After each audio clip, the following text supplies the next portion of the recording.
9ാം വയസ്സിൽ റാമ്പിലേക്ക് കയറി ഒരുപാട് കയ്യടികളും ഒരുപാട് ടൈറ്റിലും വിൻ ചെയ്ത ഒരു മിടുക്കി കുട്ടി.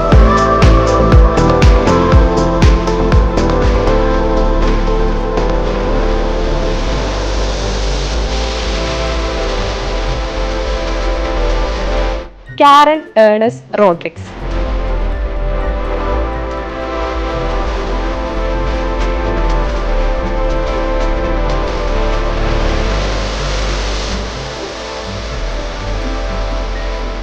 Nothing can give me the most happiest thing which I'm getting right now.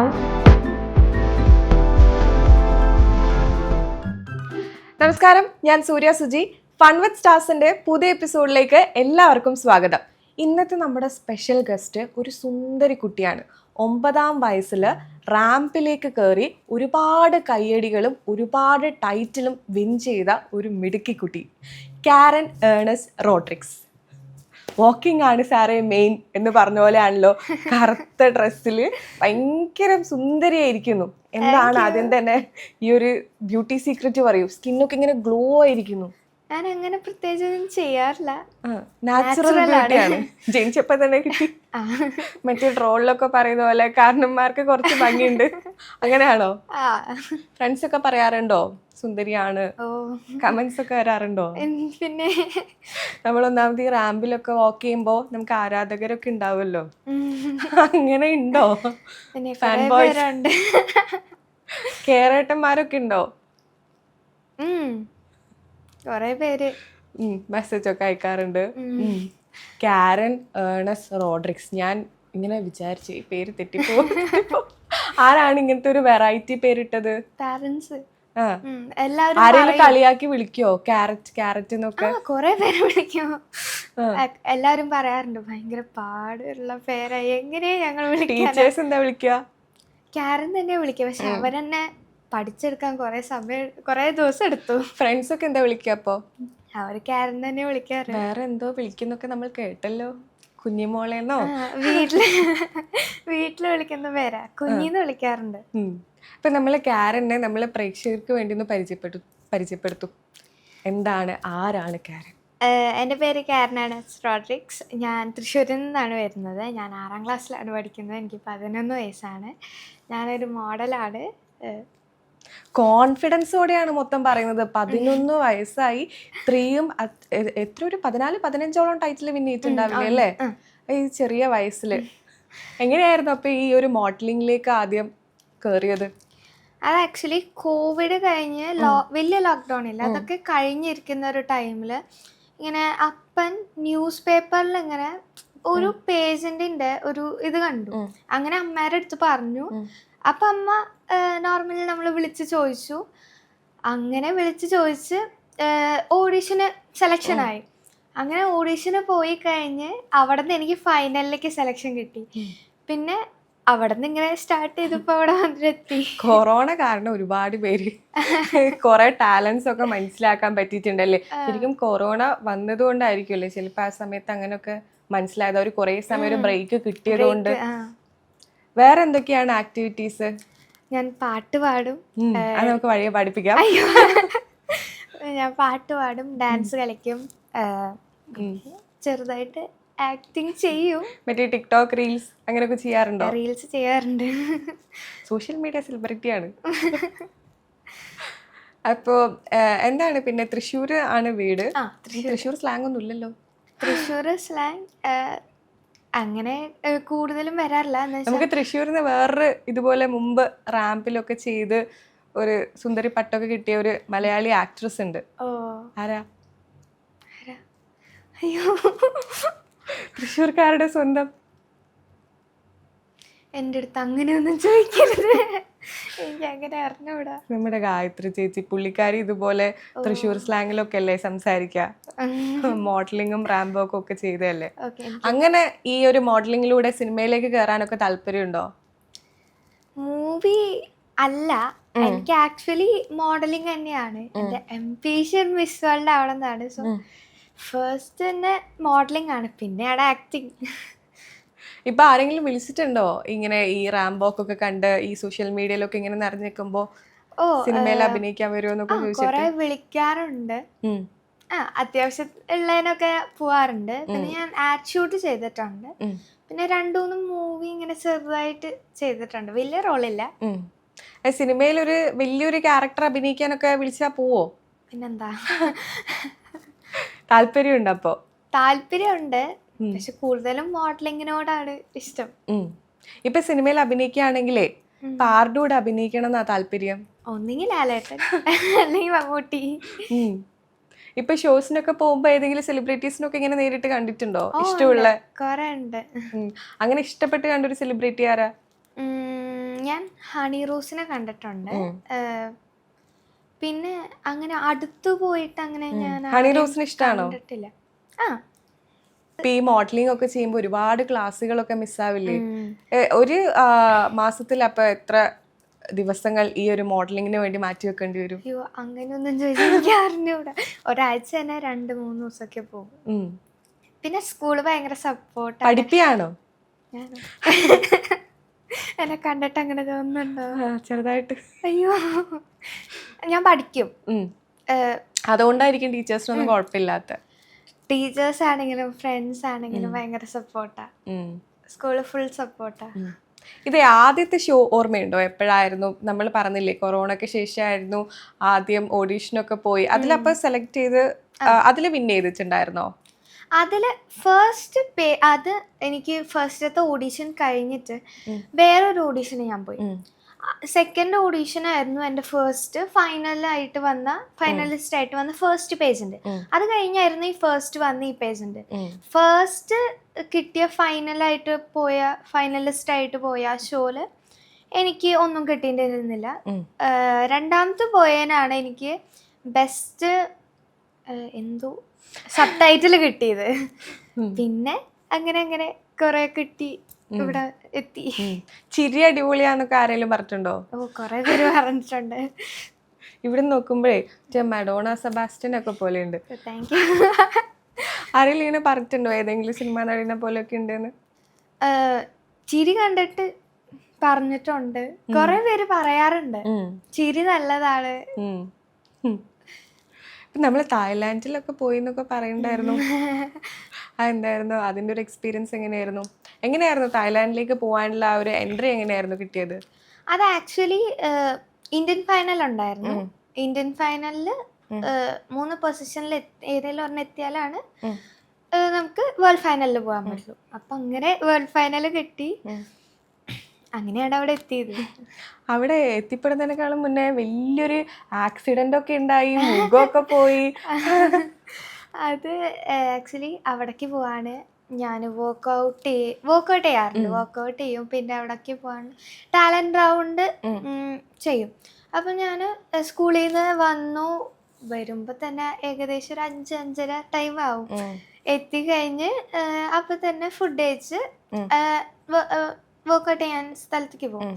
അവിടെ ഡാൻസ് പ്രാക്ടീസ് ഉണ്ടാവും ടാലന്റ് റൗണ്ടിന്. അങ്ങനെ ഒരു ദിവസം ചെയ്തുകൊണ്ടിരിക്കുമ്പം ഞാൻ ഡാൻസിന് വേണ്ടിയിട്ട് കാർട്ട് വീല് പഠിക്കുകയായിരുന്നു. പഠിച്ചുകൊണ്ടിരിക്കുന്ന സമയത്ത് എൻ്റെ കൈ ജസ്റ്റ് ഒന്ന് സ്ലിപ്പായി ഒന്ന് നൈസായിട്ട് ഫേസ് വരഞ്ഞു. അതാണ് സംഭവിച്ചത്. നമ്മൾ ആ ഒരു പടം ഇവിടെ ഇട്ടിട്ടുണ്ട് ഫേസ് വരഞ്ഞതിൻ്റെ ഒക്കെ. എത്രത്തോളം വേദന ഉണ്ടായിരുന്നു അപ്പോ?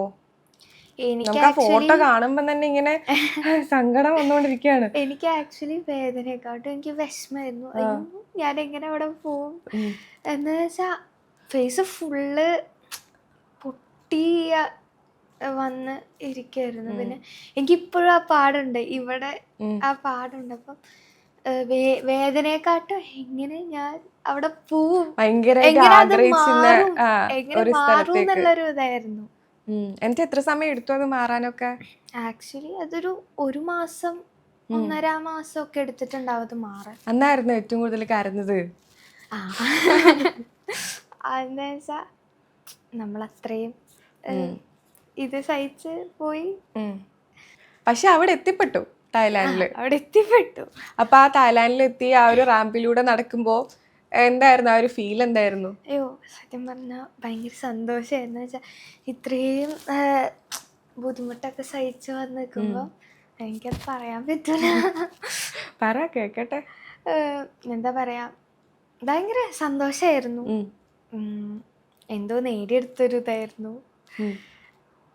പിന്നെന്താ, ഭയങ്കര ഹാപ്പി ആയിരുന്നു മൊത്തത്തില് ആ റാമ്പിൽ നിൽക്കുമ്പോ. ഉം. ഈ സന്തോഷം തരുന്ന കാര്യം ഏറ്റവും ഈ റാമ്പിലൂടെ നടക്കുന്നതാണോ? അതെ. ചെറുപ്പത്തിൽ അപ്പോ നമ്മൾ കുഞ്ഞായിരിക്കുമ്പോഴേ നമ്മള് മറ്റേ ഓരോ ഈ റോൾ പ്ലേ ഒക്കെ ചെയ്യല്ലോ, മറ്റേ ഡോക്ടറായിട്ട് അഭിനയിക്കും നമ്മള്. അപ്പൊ ഇങ്ങനെ എപ്പോഴെങ്കിലും ഈ മോഡൽ ആവുന്നൊക്കെ വിചാരിച്ചിരുന്നോ? അയ്യോ, ഒരിക്കലും ഇല്ല. ഇപ്പോ 11 വയസ്സായി. 11. അച്ഛനും അമ്മയൊക്കെ ഭയങ്കര സപ്പോർട്ടാണ്. നമ്മളിപ്പോ ഇന്റർവ്യൂവിന് അച്ഛനും അമ്മയും ഒരുമിച്ച് വന്നു. അപ്പോ ഈ അച്ഛനും അമ്മയും ഇങ്ങനെ സപ്പോർട്ട് ചെയ്യുമ്പോഴേ, ഒന്നാമത് മോള് ഭയങ്കര കൊച്ചുകുട്ടിയാണ്. അപ്പൊ ഇങ്ങനത്തെ ഈ എക്സ്പോസ്ഡ് ആയിട്ടുള്ള ഡ്രസ്സൊക്കെ ഇടണം. നമ്മൾ റാമ്പിലൂട്ട് നടക്കുമ്പോൾ കുറച്ചൊരു എക്സ്പോസ്ഡ് ആയിട്ടുള്ള ഡ്രസ്സൊക്കെ ഇടണം. അപ്പൊ ആരെങ്കിലും ഒക്കെ അച്ഛൻ്റെ അടുത്ത് അമ്മേൻ്റെ അടുത്തൊക്കെ ഇങ്ങനെ പറയാറുണ്ടോ, കുഞ്ഞു കുട്ടിയാണ് ഇങ്ങനെയൊക്കെ ചെയ്യിപ്പിക്കണോ? കൊറേ പറയാറുണ്ട്. പക്ഷെ നമ്മളത് ഇഗ്നോർ ചെയ്ത് കളയുമ്പോ അത് നമ്മള് കൊറേ നേരം കേട്ട് നിന്നിട്ട് വലിയ കാര്യമൊന്നും ഉണ്ടാവാൻ പോണില്ല. അതുകൊണ്ട് നമ്മൾ ഒരു ചെവി കൂടെ എടുക്കുക, ഒരു ചെവി കൂടെ കളയുക, അതൊക്കെ എത്ര ഉള്ളൂ. അപ്പം അങ്ങനെയൊക്കെ വരുമ്പം നമ്മൾ കൂടുതലും ഒന്നും തിരിച്ച് പറയാനൊന്നും പോണില്ല. നമ്മളെല്ലാം കേൾക്കും, ഓക്കെ പറയും. അത് കുറേ സ്ഥലത്ത് നിന്ന് ഇങ്ങനെ വരും, പക്ഷെ നമ്മൾ മൈൻഡ് ആക്കാണ്ടിരിക്കുക. അങ്ങനെ കേട്ടിട്ട് വിഷമായിട്ടുണ്ടോ എപ്പോഴെങ്കിലും? ഇല്ല, അങ്ങനെ കേട്ടിട്ട് എനിക്ക് വിഷമാവേണ്ട കാര്യമല്ലല്ലോ.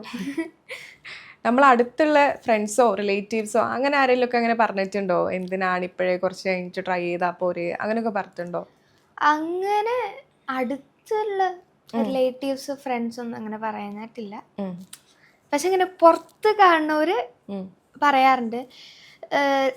ഇപ്പൊ കുറച്ച് വീഡിയോസിലൊക്കെ കുറച്ചിങ്ങനെ കമന്റ്സ് ഒക്കെ ഇങ്ങനെ വരാറുണ്ട്.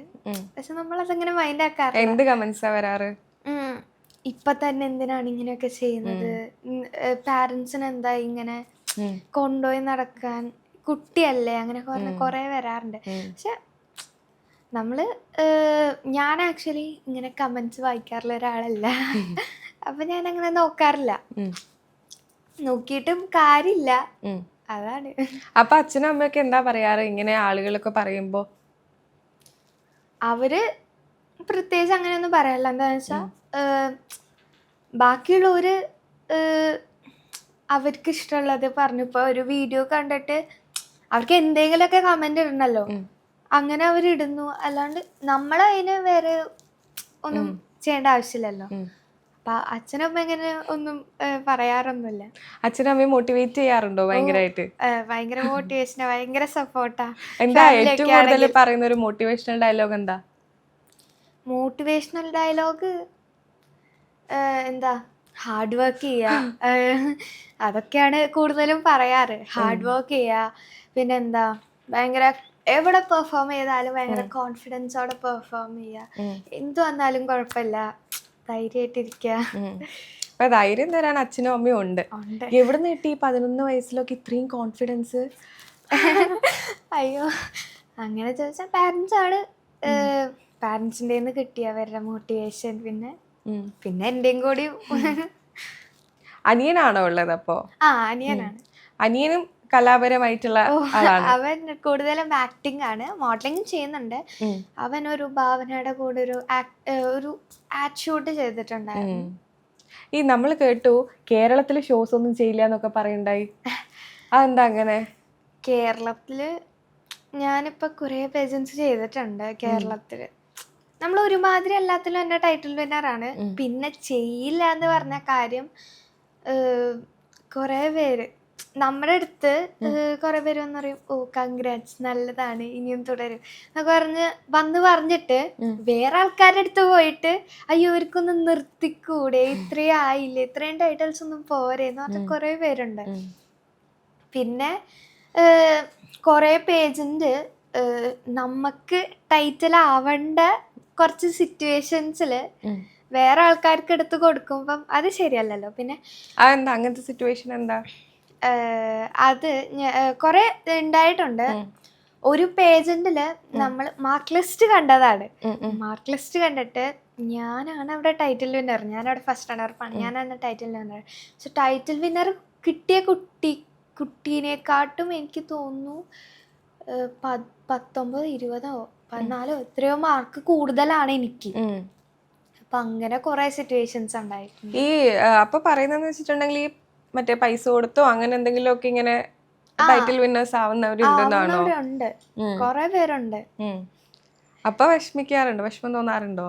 നമ്മൾ വിഷമിച്ചിരുന്നിട്ട് കാര്യമില്ലല്ലോ, നമ്മളിങ്ങനെ അതുകൊണ്ടാണ് കേരളത്തില് ഷോ ചെയ്യില്ല എന്ന് പറഞ്ഞത്. അതാണ് ഒരു മെയിൻ റീസൺ. പിന്നെ പുറത്ത് പോകുമ്പോ ഭയങ്കര കൺസെൻട്രേഷൻ ആണ്. നന്നായി ചെയ്യുന്നൊരു കുട്ടി എന്നുവെച്ചാൽ നമ്മുടെ അടുത്ത് ഭയങ്കര സ്നേഹ. ഞാൻ ഇപ്പം തമിഴ്നാട്ടിലൊക്കെ പോയിട്ടുണ്ടായിരുന്നു. അവിടെയൊക്കെ ഭയങ്കര കൺസിഡറേഷനാണ് നമുക്ക്. ചെറിയ കുട്ടി നന്നായി ചെയ്യുന്നുണ്ട് അങ്ങനെയൊക്കെ പറഞ്ഞു. ഇപ്പൊ ഞാൻ ജഡ്ജാന്ന് വിചാരിക്കും. അപ്പോ എനിക്ക് ഇപ്പൊ മോള് റാമ്പിൽ നിന്ന് ക്വസ്റ്റ്യൻ ആൻസർ പറയുന്ന പോലെ ആ രീതിയിൽ അതെങ്ങനെയാണ് നമുക്ക് പ്രേക്ഷകർക്ക് കാണിച്ചു കൊടുക്കാം. അപ്പൊ ഞാനൊരു ക്വസ്റ്റ്യൻ പറയാം. അപ്പൊ മോൾ എങ്ങനെയാണ് ഇപ്പൊ ആ ഒരു റാമ്പിൽ നിന്നിട്ട് ആൻസർ ചെയ്യുന്നത് അതുപോലെ ഒന്ന് നമുക്ക് ആൻസർ ചെയ്യാം. ക്യാരനെ സംബന്ധിച്ചിടത്തോളം എന്താണ് happiness? Nothing can give me the most happiest thing which I'm getting right now. Being on the stage, performing and living my dreams, and it is very important to be happy in life. And I think if you are unhappy, I think so you can achieve nothing. You can achieve anything in your life. Thank you. ഇങ്ങനെയാണ് സംസാരിക്കാറ്. Comfortable കൂടുതൽ ഇംഗ്ലീഷിലാണോ?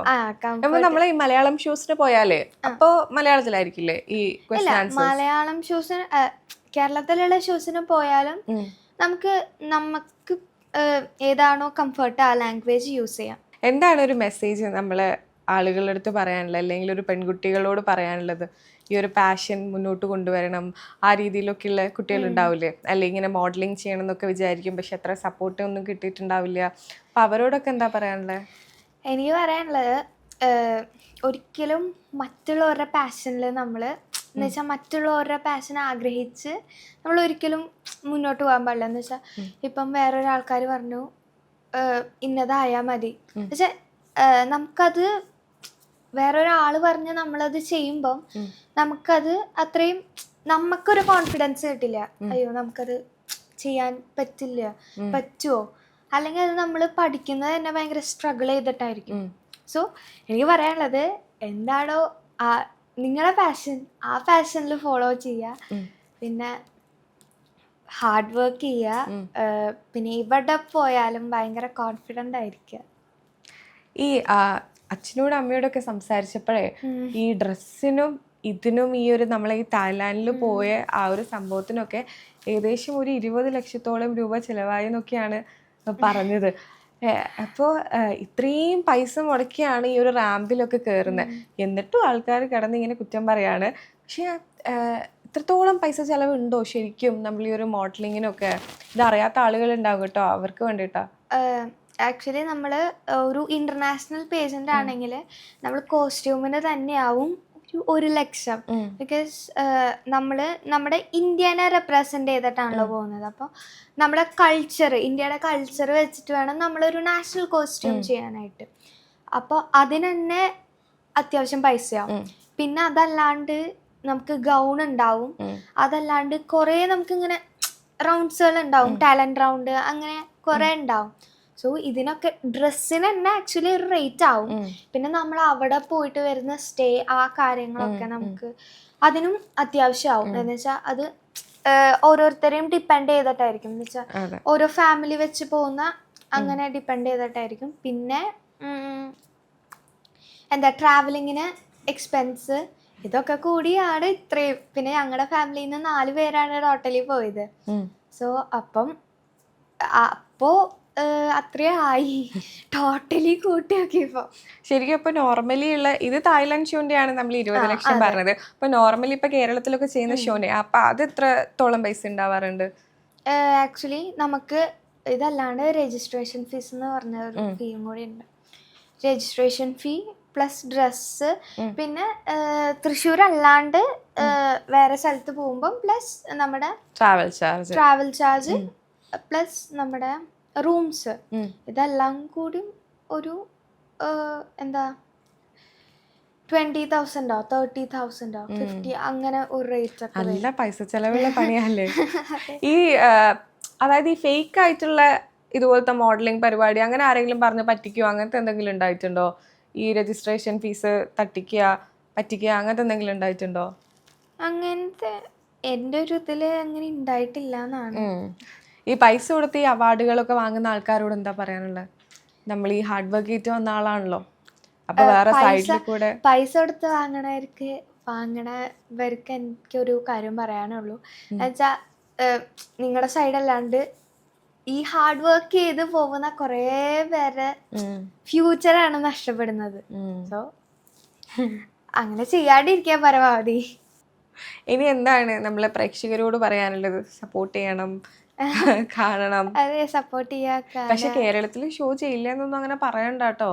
ഇല്ല, അങ്ങനെയല്ല, നമ്മൾ ചെയ്യും, പക്ഷെ ഒരുപാട് അങ്ങനെ ചെയ്യില്ല.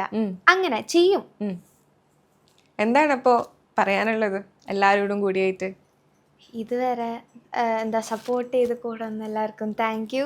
ഇനിയും സപ്പോർട്ട് വേണം. നിങ്ങളുടെയൊക്കെ സപ്പോർട്ട് ഉണ്ടെങ്കിൽ വളരാൻ പറ്റുള്ളൂ. ഇത് ആദ്യത്തെ ഇന്റർവ്യൂ ആണ്. അതെ, ആദ്യത്തെ ഇന്റർവ്യൂ ആണ്. ഇനി അങ്ങോട്ട് ഒരുപാട് ഇന്റർവ്യൂസ് കൊടുക്കാൻ പറ്റട്ടെ. Thank you. വലിയൊരു സെലിബ്രിറ്റി ആവട്ടെ, മിസ് വേൾഡ് ആവട്ടെ. ചേച്ചിക്ക് പറയാലോ, ഞാൻ മിസ് വേൾഡ് ആകുമ്പോൾ ഇന്റർവ്യൂ ചെയ്തിട്ടുള്ള ആളാണ്. Thank you Karen. Thank U.